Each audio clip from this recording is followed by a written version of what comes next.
5-6 days నుంచి మాకు మంచి రైస్ అనేది లేదు. నిన్న మొన్నటి వరకు అడ్జస్ట్ చేసుకున్నాం, కానీ మా వల్ల కాదు. అందరికీ ఫుడ్ ఆ రైస్ తిని మాకైతే కడుపులో నొప్పి లేస్తుంది. అయినా కానీ మేము వాళ్ళు చెప్పుకుంటలేము.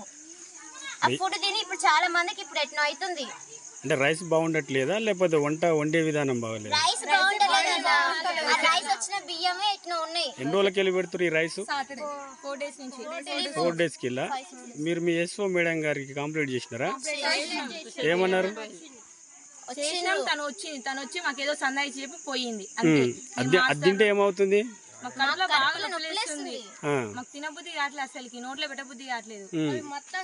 మధ్యాహ్నంకి వెళ్ళి అన్నం తిన్నారా ఏమన్నా మీరు? ఇప్పుడు తిన్నారా? అన్న ఇంకా ఫస్ట్ టైం చేపిస్తే మాకు అది నచ్చలేదు, మేము తినలే. తర్వాత ఎస్ఓ మేడం అన్నది కదా కేజీబీ నుంచి ఒక రైస్ బ్యాగ్ తెప్పిస్తాము అక్కడ